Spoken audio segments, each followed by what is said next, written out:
3 places, a muscle ripped from the bone, there were many who doubted he'd survive, let alone walk, let alone run. But back here at his Hawkesbury stables, Gary Fraser has worked a miracle, and now his racing dream is about to be reborn. Well, Gary, going back to that day at Caulfield, the immediate hours after the race, did you ever think you'd have Tarradoo back racing again? No, never. Never. No, I'd have been happy if he sort of got back to the stage where he was just a normal horse, you know, just to be sound that you could ride him. Never really thought about racing. Tarradoo was forced to remain in Melbourne for 2 weeks as his crippling injuries were assessed.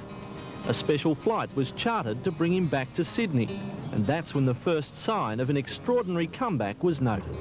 In one day, he was a different horse. As soon as he got back here from what he was in Melbourne, completely. He's different in his attitude, brighter, you know, so that was a good sign. And I guess you've astounded a few of the medical people along the way. They can't believe what's happened. No, I don't think so. It's just been a long process. We've just started to walk the horse and swim him and walk him and swim him, and you know, virtually he went from the stage of used to walk and virtually used to drag his leg to a degree, and to the stage where he's back in his trial, so he's come a long way. 2 weeks ago at Rose Hill, without fanfare, Tarradoo showed in a barrier trial over the unsuitable journey of 1,000 metres that the hard work and perseverance had paid off.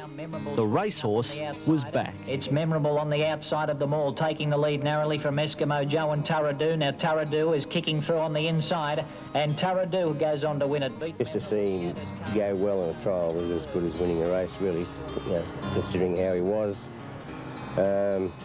Yeah, I couldn't have been happier. Tarradoo will make its comeback to racing next Saturday, and while the Sport of Kings can boast many magical stories, this one really is something special. 2 years ago, you described the rise of Tarradoo like a fairy tale for you. Yes, well, it was for sure. Still a few chapters to write? Let's hope there is. It'll be a good ending if there is. Yeah. Is it a miracle? You know, if there are such things, well, maybe, yeah. Not going to commit himself, though. Andrew Voss reporting. Stay with us. We'll be back after the break from Royal Randwick.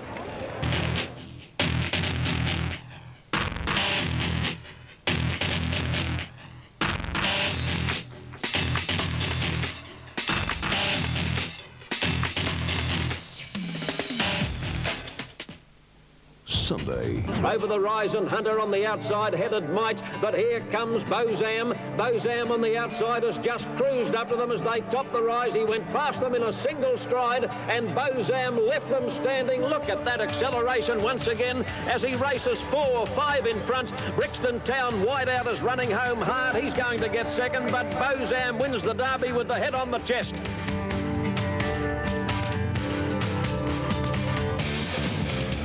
Yeah, one of the very best of the recent Derby winners 9 years ago, the New Zealand-bred son of Zemazan, Bozam, trained by Bart Cummings, of course, the master, and ridden by Johnny Marshall. If he was in today's race, Simon, oh boy, he was odds on when he won that. I think he'd be odds on today. Wouldn't you have loved it? Just have one of him. That's all you want in a lifetime is one Bozam. Exactly right. Let's look at the prices here on race 3, in which number 1 Green Perfume is at $21. Number 2 Confiscate. I've tipped Confiscate. Gee whiz, he just might be getting towards the end of his run. You can see all his ribs now, but John Hawkes is training him. He'll have him right. $3.50. Obsessed at $12. Over the Rising, $10. Clear-cut favourite, Cool Choice, the Melbourne 3-year-old, $2.60. Had excellent spring form, very well weighted in this. $21 Just a Printer, $13 for Port Watch, $26 for Fleet Mirage, $10 for Galileo, and $81 for Flying Canterbury. Well, Confiscate is ridden by, that's Cool Choice in centre screen now with the star, the cerise and the purple. Darren Beedman's on him, and the other favourite, believe it or not, Confiscate, is ridden by Shane Dye. They might fight this one out too. I wonder what tactic Shane Dye employs in a 1,400 metre race at Randwick. Well, the 1,400 metre start is a very awkward one. You can't draw wide. It's always best to draw in. You haven't got far to the first turn, so what normally happens is the outside horses get trapped wide. But today there's a lot of pace, so they'll spread out. Horses like Green Perfume, Port Watch, and of course Just a Printer will go very, very fast. Now the horse I'm on, Confiscate, he should be running 4th or 5th and have the perfect run. The other main chance is Cool Choice, and I'm sure they'll fight the finish out. Yeah, I agree with you, Shane. You make sure you fight it out best and get those Ingham Cerise colours home again. I don't want to be greedy. They've got plenty of money, the Inghams, but I need a bit, Simon. Well, it's going to end up the Beedman and Dye day, isn't it? They keep fighting these races out. They fought out the last, of course, for a dead heat. Let's see how we go here. Yeah, Cool Choice looks well. He's only had one run since the spell. I saw him in Melbourne on Australian Cup Day. He's certainly fine down. Very good trainer in John Marr. Harry Troy's over at the barrier. Harry, how do they all look? Pretty good, Ken. Yeah, a number of these runners are sweating up a little, and it's surprising because it's not a real humid day, but Cool Choice, he's just about to be placed in as I speak. He's raised a bit of a sweat, but gee, he looks very, very well, and I've made him my first selection, Cool Choice, to beat Confiscate, who looks exceptionally well, very hard and race fit, as you said. Again, it looks like Shane and Darren will probably fight this out. The other horse that looked very well, I thought, was the other Hawks runner, number 3, Obsessed. He's already been placed in the barrier with Grant Cooksley. He looks extremely well, as does Over the Rising, but Over the Rising probably looked a little bit hotter and a bit more stirred up than any of the other runners, and that might dampen his chances a bit. Over the Rising, if you're looking for him, he's in bright pink colours, pink with maroon stars, not to be confused with the Cerise of Confiscate. Okay, TAB number 9 is Galileo. He's drawn the outside. They're all ready. Here's John Tapp. Righto, Ken. Now, Galileo is the last one to come up into line, and they're set and ready for dispatch in the Sydney Harbour Casino Handicap. Starters onto his stand. They look good now. Light flashing on top, and they're off and slow to move. Flying Canterbury. Obsessed is a bit tardy to begin also. Green Perfume is about the first out. Away smartly is Confiscate, and pushing through towards the lead is Port Watch, followed by Galileo. Cool Choice began well, and just behind those, Just a Printer with Over the Rising. Fleet Mirage 3 deep in the early part, followed by Obsessed, and out the back is Flying Canterbury. They're going at a cracking pace to the first turn. Green Perfume over racing, led by a length to Port Watch, a length to Confiscate. Galileo 3 deep. Cool Choice near the fence is getting a cushy run, followed by Over the Rising, Just a Printer. Then Fleet Mirage on the outside of Obsessed, and 2 lengths away Flying Canterbury. 700 metres out, and with the inside running, Green Perfume is about a half length to Galileo. 2 lengths away Port Watch, a length to Confiscate, followed by Over the Rising, and then Cool Choice. Further back is Just a Printer, and then Obsessed and Fleet Mirage, and Flying Canterbury as last as they turn the corner, straightening up at the 400 mark. Green Perfume and Galileo, they're a mile in front of the others. 4 lengths away Confiscate, followed by Over the Rising, and then Port Watch and Cool Choice. Galileo took a narrow lead over Green Perfume past the 200. Confiscate is starting to run on gamely now, followed by Cool Choice. Galileo clear with 100 to go. Confiscate is coming after him quickly. Galileo feeling the pinch. Confiscate doing best on the outside, and Confiscate coming away on the line to beat Galileo. Obsessed got up to run third in front of Green Perfume, Cool Choice and Just a Printer, and then Flying Canterbury. At the head of the others came Fleet Mirage, Over the Rising, and Port Watch has run last.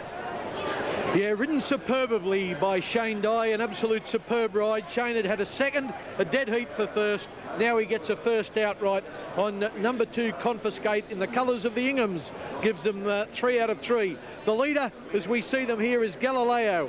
He shot away, looked to be a big chance for Larry Cassidy. Now Confiscate comes after him, and in the black with the Cerise cap is his stablemate Obsessed, who put up a good effort to run third, just getting past Green Perfume and Cool Choice down the outside. But number 2, that's Confiscate. He beats Galileo. If you've backed him, it's $3.50 on the win tote and $1.50 the place. Right, let's pick them up. Galileo just getting past Green Perfume.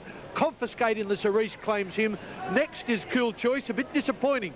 Further out, Just a Printer, he couldn't come on. And then between horses, you'll see in the black colours, that's Obsessed. He runs home to snare third placing.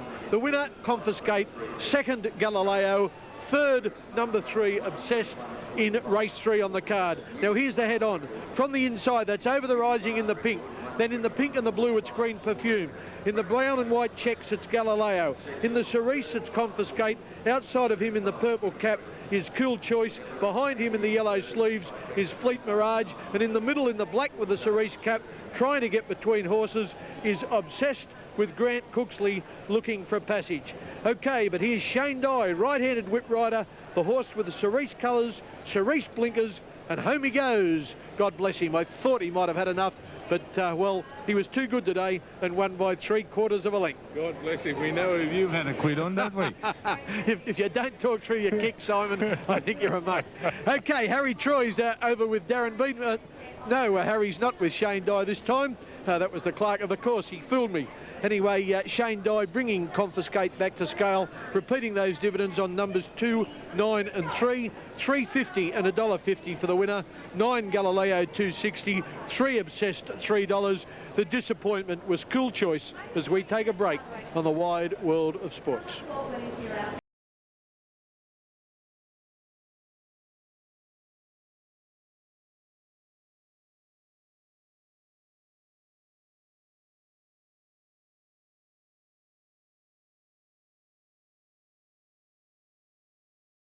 It's been 8 years since a filly stole the show in an AJC Derby. And the filly Research is going to lead all the way to win the Derby. Research beat Royal Pardon, Power of Death. This time around, the Bart Cummings trained Dan Endry isn't just there to make up the numbers.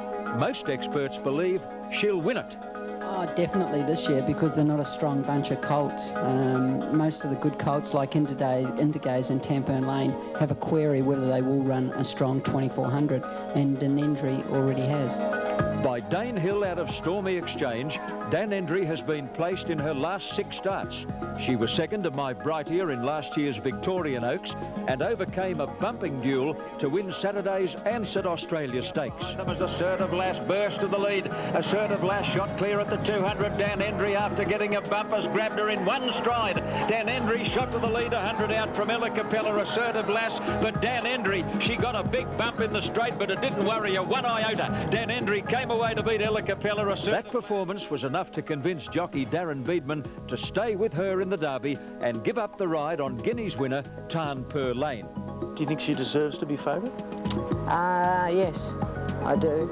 Indigaze, you know, he's a little bit suspect at the trip. Ebony Grove has been, you know, thereabouts through the Autumn Carnival, but he's yet to really sort of prove himself.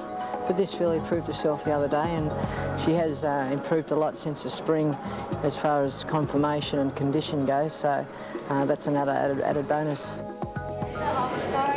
Okay, repeating those dividends on race 3 here at Randwick. Number 2, Confiscate, $3.50 and $1.50. Number 9, Galileo, $2.60. And number 3, Obsessed, $3 exactly. The Quinella on 2 and 9 paid $18.30, and the Trifecta 2, 9 and 3 paid $209.30. With me now is a lady who really loves this day of the year, Doncaster Day, Gai Waterhouse. Good afternoon, Gai. Good afternoon, Ken. Good afternoon, listeners and viewers. Well, let me tell you that Gai's got a rather busy schedule. On Thursday, she was in the United Arab Emirates in Dubai. Back yesterday at Mascot, out to the yearling sales to look at prospective champions, and then here we are on Derby Day today. How do you keep going? Well, I must get sleep on the plane or catch 40 winks when necessary, but I seem to keep going. I enjoy what I do. Wave to the family as you go past. Yeah, I sort of do. This morning my son was giving me a bit of a hard time. All kids will do that to you. They certainly do, Kenny. What about that other kid, Juggler? How's he doing over in Dubai? Oh, he's going sensationally. I can't tell you how well he's going, and if you want to have a bet on him today, you should. Glenn Boston, we had a barrier trial on Wednesday night there, Ken, and he just handled the sand so easily, and his footprints, they hardly went deep at all. He just flipped over it. It was fantastic. Now, what about here at Randwick? Your father used to make the Doncaster his own, and now you've won the last 3. Fair Road twice, and then last year, of course, Sprint By. And this year, you've got 3 top chances. We have got 3 top chances. Starting at the top weight is All Our Mob. He's won 4 Group 1 races, and I thought he was quite well weighted in the race.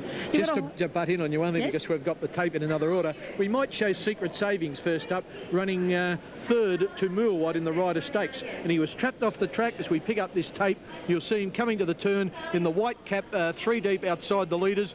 They look as though they're going to run over him at this stage, but he really does get to the line well. He's actually 4 deep here in the blue sleeves and the white cap. Gai, he looked like he was going to drop out. A very good horse, this. He's an American horse that's had 3 starts for me in Australia, for 2 wins at group level, and then that was Group 1 level. There's no Mouillard in this race today. He's very, very competitive, this horse, as you can see the way he's running home, and I think he's the horse to beat in the Doncaster. He's owned, of course, by His Excellency Nasser Lutar, who, of course, is from the Arab Emirate. So you might get some other horses over there if you keep up the good work with Juggler. I think that His Excellency would be very interested in the sales if he did win the Doncaster. Let's have another look at Secret Savings. This time he was winning the listed race, the Newmarket at Newcastle, and by golly, the horse he beat here, Confiscate, coming down the outside in the Cerise, you just saw beat Gay's horse Galileo. Now Secret Savings is inside him with the blue sleeves and the white cap. He was going to get beaten again here, Gay, but he refused to give in. That was only his second start in Australia, and he wasn't 100% fit that day. He certainly is 100% fit today. You mustn't forget our third chance in the race either, Ken. Iron Horse? Yeah, I think he's a chance at long odds. The horse has done particularly well. He did run third in a Caulfield Cup. I freshened him up, and his run last week wasn't bad at all. I think he's a chance at long each way odds. Yeah, I do too. I even said to Shane Dye last Saturday that was a better run. I thought he got to the line well. Yeah, you're quite right, Ken. Now let's have a look at All Our Mob. First up in the Newmarket Handicap in Melbourne. This was a class race. It did favour leaders very much this day, and the Max Lees trained Ruffles got away on them. But third on the rails at the moment in orange with a yellow cap is All Our Mob. He is a professional racehorse. He just won't give in, Gay, will he? No, he will not give in. And with 58.5, a lot of people might think that's a lot of pudding. But for a horse that's won and been placed in so many group races as All Our Mob, he's well weighted, and he'll be very hard to beat. Before we let you go away, we'll have a look at All Our Mob's previous start when he came from last to first with a flashing finish. Here he is, last widest out in the orange with the yellow cap, steaming down the outside to catch Quick Flick. Now, Quick Flick has subsequently come out and won, so the form's pretty good around here, and you watch All Our Mob get to the post. You wouldn't believe he's had 67 starts. No, you would not. He's a gentleman through and through. He's a racehorse through and through, and he'll certainly show his best this afternoon. Okay, Gain, and we're not going to let you off that easy. There's three runners, All Our Mob, Secret Savings and Iron Horse. Do you want to have a pick? Well, I go for my one that's closest to my heart, All Our Mob, from Secret Savings and Iron Horse. And I think you want to have something each way on Emerald Cut in the Derby, particularly evenly placed Derby this year. And, of course, back me in the last, Insular. You sound too confident for me. I think I'll have to take that trifecta in the Donny and on Insular in the last. Thank you, Ken. Thank you, Gay. That's Gay Waterhouse, Mrs. Racing of Australia, as we take a break on the wide world of sports. It may be almost over, but there's plenty more to the month of March, according to the Wide World of Sports calendar. For the Northern States this afternoon, the North Sydney Bears play host to the Illawarra Steelers at North Sydney Oval on Saturday football. Tomorrow morning, we'll review the games played and preview the games to be played when we kick off with the Sunday Footy Show. We'll bring you Juggler's overnight run in the Dubai World Cup, plus review all the action from the Doncaster and the Derby when we join up with Johnny Tapp and his fellow tipsters on the Racing Show. He's Australia's latest golfing export, born and bred on the banks of the Murray. Stuart Appleby, the son of a Victorian dairy farmer, prepares for the US Masters and a chance to wear that famous green jacket. The Stuart Appleby story on tomorrow's Sports Sunday. Late tomorrow night, the thoroughbreds of the F1 variety take to the track at Sao Paulo for the Brazilian Formula One Grand Prix. On Easter Monday afternoon, we go back to Royal Randwick for the Galaxy and the Sires Produce in a special racing edition of Wide World of Sports. Monday Night Football this week comes from ANZ Stadium for the battle between the unbeaten Brisbane Broncos and the Cronulla Sharks. And if you thought March was busy, just wait till you see April. We've got the US Masters Golf, the Australian Surf Life Saving Championships, 2 Formula One Grands Prix, the first game of Super League's Tri-Series, ATP Tennis highlights, the ARL City versus Country match, and the Super League Anzac Day test between Australia and New Zealand. Yes, March is manic, but April will have you in apoplexy. Right here on the one and only Wide World of Sports. If Victorian Tarnpur Lane can win today's AJC Derby, he may just put Narberthong on the map. Where's Narberthong, you ask? Well, trainer Cliff Brown explains. We're a small town, we've got 300 people. It's right nestled in amongst the Great Dividing Range, so it's a beautiful area. There's 300 of us and a pub and a general store. It also has a Rosehill Guineas win. 2 weeks ago, Tarnpur Lane copped a hiding in one of the roughest guineas in memory, but still produced a mighty finish. And then Tarnpur Lane from a long way back, but Intergay's well clear with 100 to go. The Victorian Tarnpur Lane is charging home. Intergay's is feeling the pinch. Tarnpur Lane on the outside, lunged and got him. Darren Beedman was on board that day, but has elected to ride Danendri in the Derby. That's handed the mount back to Greg Childs. Yeah, it's disappointing to lose Dan, but I don't think we've lost a lot with Greg either. I mean, he's ridden the horse this time in a couple of times. He's won on him, he's been placed in the Cadbury Guineas, and he knows the horse, and that's important with this bloke. You know, he gets back and you've got to sort of time his run to the last tee. For the horse from Anabathong Farm and his 28-year-old trainer, Derby Day is indeed D-Day. There's no doubt he has class. The big question is, can he run the distance? Yeah, I think that's probably a great point. It is a question over the distance. 3-year-olds that probably aren't genuine stayers get away with it, and we'll just hope he can. Indeed so. Rosehill Guineas winner Tarnpur Lane, a big chance in the Derby. Since 1979, 6 Guineas winners have gone on to win the Derby here at Randwick. Perhaps Tarnpur Lane will extend that record to 7. Right now, though, Ken Callender has the latest market. Yeah, this market is on race 4, the PJ Bell handicap, a race for 3-year-old fillies. Number 1, Dane Ripper at $3.70, Peachtree Road $8, Stonyfell Road good odds at $21. I think she's got a great hope. $16 for Flapper, $2.70 for the favourite Lady Capel, $17 Lady Bureaucrat, Crying is at $7, $26 Jezebel, $34 for Blue Beans, $81 for Tipsy Feeling, and Law of Logic is $51. Thanks, Ken. Thank you, Ken. When the winning connections of today's Australian Derby gather to celebrate their success, one of the first people to shake their hands in congratulations will have been the equine artist Alistair Simpson. For most of his life, Alistair has put horseflesh to canvas, and for the past 14 years, he's painted the Derby winner for the Australian Jockey Club. Tim Sheridan reports on an artistic reputation that now extends around the world.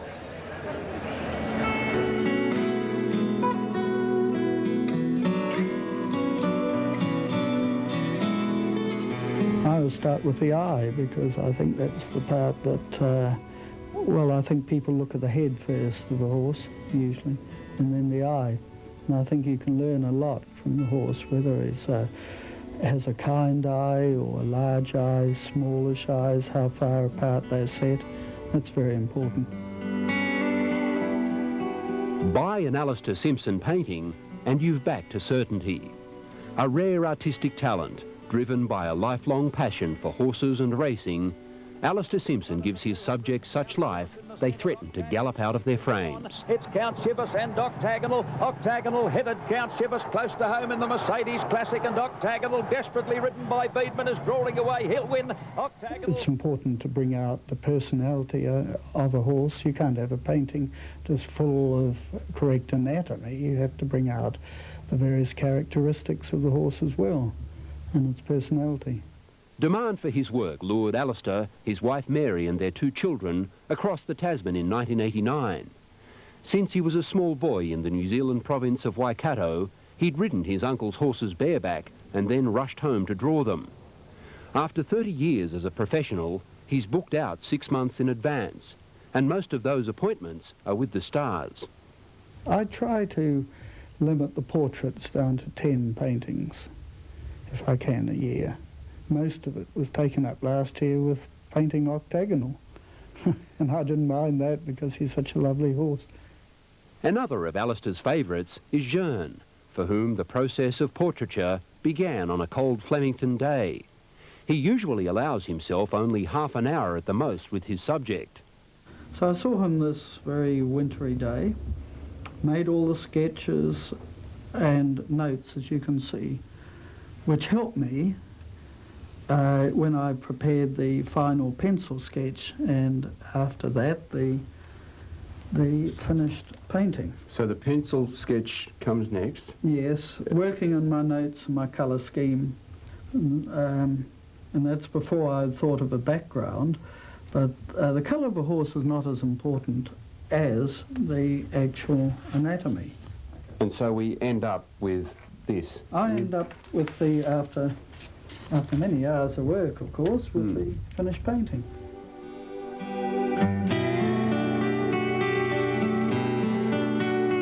Many of Alistair's high-profile works are on display at Rosehill.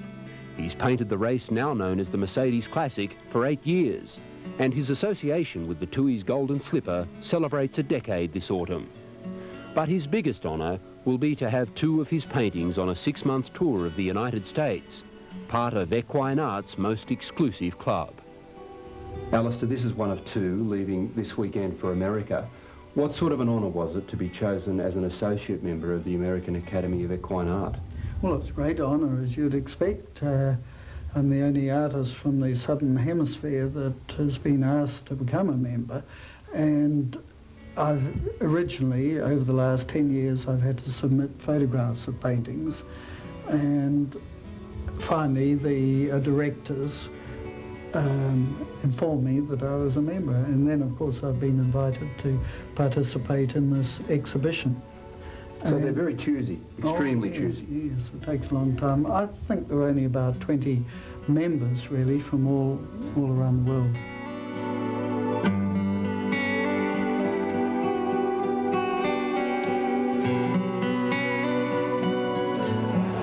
Talent, what a great gift, and I've got to tell you that there is a print available right now. It's the history of the AJC Derby. It dates back to 1861, the race, and it's got some fabulous moments on it, including the original photo autographs of T.J. Smith and George Moore, plus 12 other luminaries that have been involved in the AJC Derby. It is a wonderful gift, great moments, and you can get a copy of it by phoning 02 9818 3613, or there's your fax number on the bottom of the screen. Great moments, the AJC Derby. Get those details right now. Is absolutely a fabulous gift for any racing buff. Okay, you are watching Wide World of Sports. We are very wide here this afternoon at the AJC Derby, Doncaster Day at Randwick. We'll be back with more after the break.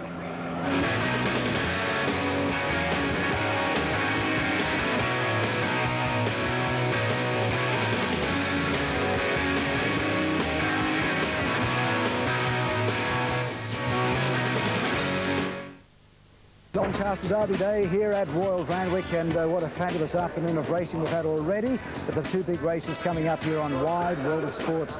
And boy oh boy, there's lots of fashion, terrific racehorses, and just a fabulous atmosphere at this wonderful racetrack.